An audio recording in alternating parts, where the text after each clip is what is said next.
strong, you magnificent bastard!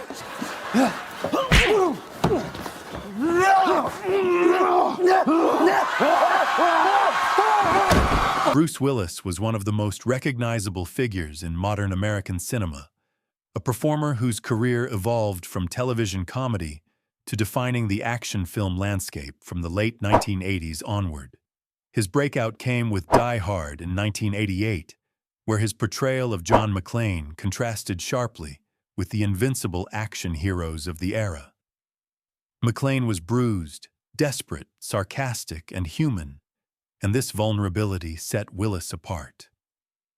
The success of Die Hard and its sequels established a foundation that carried him into a long list of major theatrical roles throughout the 1990s, including Pulp Fiction, 12 Monkeys, and The Fifth Element, showing that he could alternate between mainstream action, dark comedy, and genre experimentation.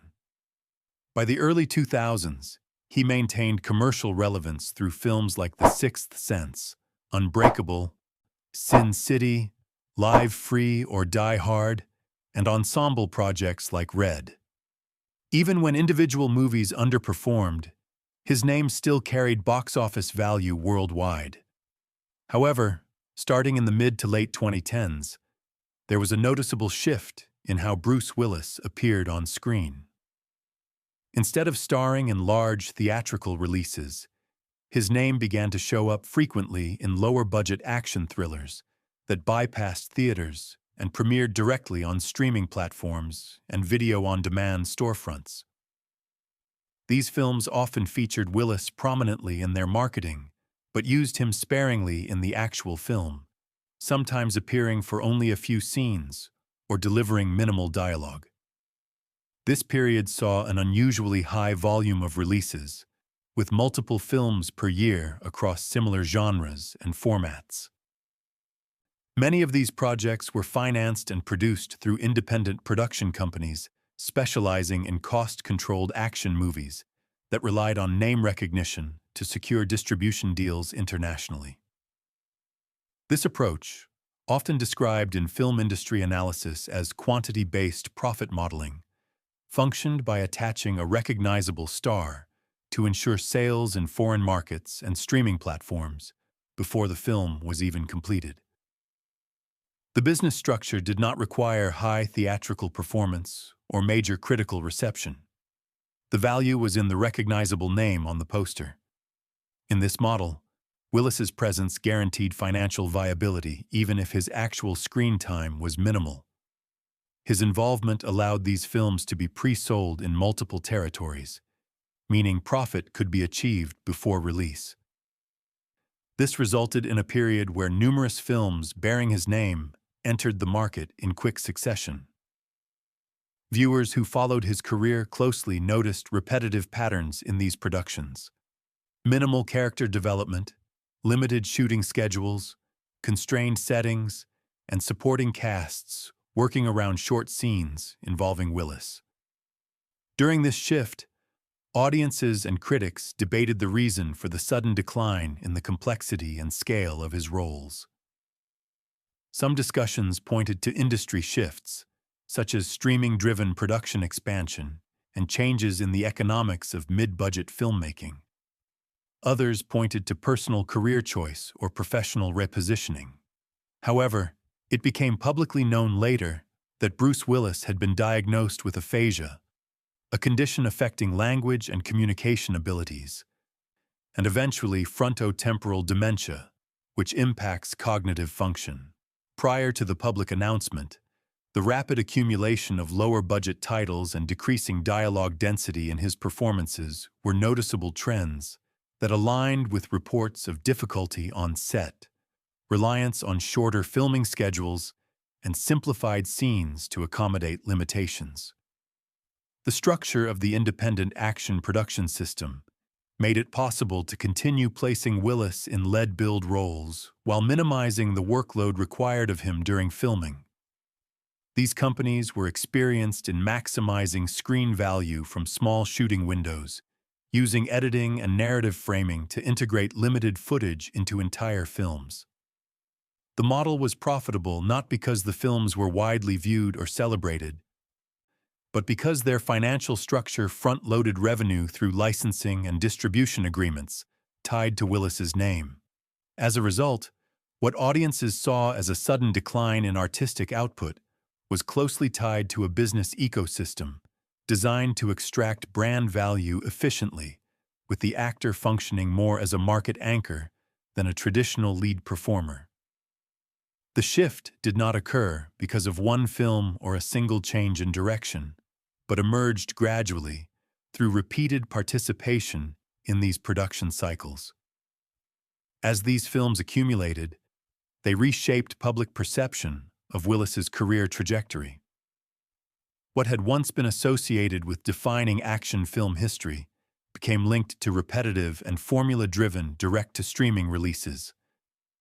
The contrast between his earlier work and this final phase was stark, and the rapid release pattern made the change more pronounced. By the time his medical condition was publicly disclosed, the pattern had already cemented itself in the public record, raising discussion about the intersection of health, industry structure, and legacy in long-running acting careers. As the volume of these lower-budget action titles increased, one production and financing network became particularly central to Bruce Willis's late-career output. Independent producers specializing in action thrillers assembled projects rapidly, often with budgets optimized to maximize return based on foreign sales and streaming pre-licensing deals. In these arrangements, a recognizable star acted as the primary commercial asset, allowing the film to secure distribution agreements before entering production.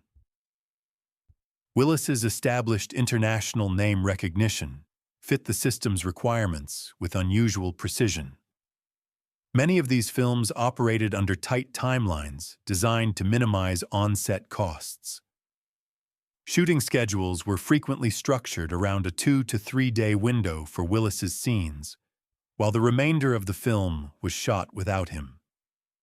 Scripts were commonly developed in a modular format, meaning Willis's character could be inserted as a law enforcement figure, criminal mastermind, military commander, or retired specialist, whose involvement framed the narrative without requiring extensive interaction with other characters. Stand-ins, doubles, and blocking techniques were frequently used to complete sequences without requiring sustained performance time. Dialogue lines were reduced or structured in ways that simplified delivery. Scenes were often staged in controlled environments, such as offices, vehicles, small rooms, or warehouses, to avoid complicated setups that would demand more time, coordination, or physical exertion. The editing process accommodated this approach by distributing short clips across the runtime to maintain the impression of significant presence. From a business standpoint, this model was efficient. It required minimal time commitment from the featured actor while maximizing promotional value. However, the cumulative effect on Bruce Willis's public image was substantial. Whereas earlier stages of his career featured roles defined by emotional presence, sardonic humor, and physical expressiveness, this new format replaced those qualities with static positioning, slow or minimal movement, and compressed dialogue. The performer who once anchored large-scale productions became associated with films where his role functioned primarily as a recognizable face rather than as a narrative driver. Audiences noticed patterns. Willis's characters often appeared isolated from other cast members. His performances lacked the spontaneity and rhythm that characterized his earlier work, and the tone of these films appeared formulaic across multiple releases. With several such movies arriving each year, the repetition accelerated perception of decline. Reviews frequently pointed to the lack of energy, clarity, or engagement in his performances, but these observations rarely accounted for the underlying production methods or the possibility of health-related complications influencing his abilities. As the industry observed the pattern, some collaborators expressed concern privately and later publicly. On sets, adjustments were made to help facilitate performance, such as fewer lines, earpiece guidance, and blocking designed to reduce the cognitive and physical demands placed on him. Colleagues sometimes described moments of confusion or difficulty recalling dialogue, and production teams compensated by further simplifying his contributions. For a time, the system continued because it aligned financial incentives for producers, distributors, and international sales agents. Willis's participation continued to generate predictable returns, even if the artistic output declined. This structure did not depend on critical approval or audience enthusiasm. It depended on the consistent ability to market a film with a recognizable leading actor's name. As these films accumulated, his filmography became saturated with projects released directly to streaming platforms and digital storefronts, each carrying familiar marketing patterns and similar narrative structures. The shift was not merely a matter of artistic decline. It reflected the broader transformation of the mid-budget action genre itself. Traditional theatrical action films became increasingly rare as major studios concentrated resources on large franchise properties with high visual effects budgets. The market space that once supported mid-range action productions moved into the streaming and international licensing sector. The companies operating in that sector prioritized speed, marketability, and brand familiarity over depth of performance. Bruce Willis became the most prominent example of how a long-established actor's identity could be absorbed into this system. The volume of titles released in rapid succession created the impression of diminished selectivity and weakened creative direction. Instead of one career-defining film arriving every few years, multiple similar films arrived annually, leading to an erosion of distinctiveness that had once been central to his career appeal. Public reaction ranged from confusion to disappointment, with longtime fans unsure whether the actor's choices reflected disengagement, financial motivation, or external pressures. The reality, later confirmed through his family's public statements, was that his cognitive and communication abilities had been declining for some time during this period. The production environment that surrounded him enabled work to continue even as those difficulties increased. By the time the diagnosis was announced and he formally retired from acting, the final phase of his career had already been shaped by the industry model that prioritized brand utility over individual performance capacity. This left a lasting impression on audiences, shaping how the final years of his professional legacy were perceived. Following the public announcement of Bruce Willis's aphasia diagnosis and subsequent frontotemporal dementia, the conversation around his late career output shifted significantly. What was once framed as a creative decline or lack of selectivity was now understood in the context of a progressing medical condition that affected speech, memory, and cognitive processing. This reframed the final stage of his filmography, revealing that many of his performances during those years were not the result of diminished effort or disinterest, but of increasing neurological impairment.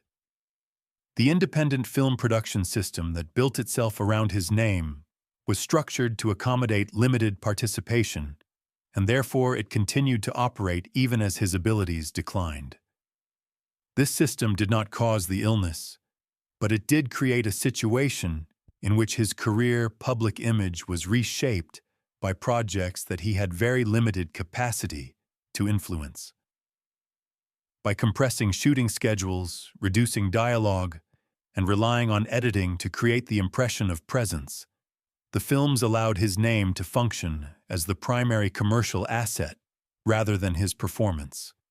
As these movies accumulated, they formed the closing chapter of a career that had begun with groundbreaking work and decades of cultural impact. The contrast between his early and late roles showed how significantly the structure of film financing and distribution had changed. Whereas earlier eras of Hollywood relied heavily on theatrical performance and critical reception to determine success, the late 2010s and early 2020s independent action ecosystem operated through pre-sales and guaranteed streaming agreements. In that environment, the creative dimension mattered less than the marketing utility of having a recognizable name on promotional material. This financial model ensured profitability even when the films received overwhelmingly negative reviews or limited audience engagement. Thus, by the time the public learned of his medical condition, the career shift had already been completed, and the perception of decline had already been cemented in the public imagination. The announcement provided explanation, but it did not reverse the impact of the years of rapid releases. This raised broader questions about responsibility, transparency, dignity, and the ethical considerations surrounding aging performers in commercial production systems. Families, colleagues, and medical professionals emphasized the importance of understanding that cognitive decline can begin gradually and invisibly, and that professional environments built around efficiency can enable continued work long after the capacity for full performance has diminished. In Willis's case, the system's willingness to use his presence as a transactional asset meant that the final years of his public career were spent in roles that did not reflect the abilities, style, or personality that had defined him for decades. This final period acted as a reflection of how the film industry has changed in general. Mid-budget studio action films have nearly disappeared in favor of either large franchise productions or low-cost, market-driven content models. Veteran actors who once led major theatrical releases now frequently appear in streaming-oriented projects where speed and marketability outweigh creative development. Bruce Willis became a central example of how an actor's historical identity can be separated from their current capacity and reshaped by external commercial forces. However, despite this late career shift, his earlier work remains deeply influential. The character of John McClane redefined action hero design by prioritizing vulnerability and improvisational heroism over invincibility. His collaborations with filmmakers like Quentin Tarantino and M. Night Shyamalan demonstrated dramatic and tonal range. Performances in films such as The Sixth Sense and Unbreakable contributed to narrative structures and character archetypes still replicated in contemporary cinema. His presence in genre films expanded how mainstream audiences engaged with science fiction and stylized action. As time clarifies the circumstances surrounding his late filmography, critical reevaluation is likely to separate his legacy into distinct phases rather than viewing the final years as representative of his full career. The body of work created over several decades continues to define him far more than the final set of films produced under the independent action model. The announcement of his retirement marked the end of a career that spanned more than 40 years across television, blockbuster cinema, auteur collaborations, and global cultural impact. The discussion surrounding his final years is now less about decline and more about how the film industry, medical realities, and commercial structures intersected at a vulnerable moment. What remains is recognition of the lasting cultural influence of his earlier performances and the understanding that his final projects were shaped by forces that went beyond personal choice. His legacy rests on the decades in which he shaped how action heroes were written, how emotional restraint could carry dramatic power, and how personality and presence could define a film. The late-stage restructuring of his career reflects industry economics, not the measure of his contribution to film history.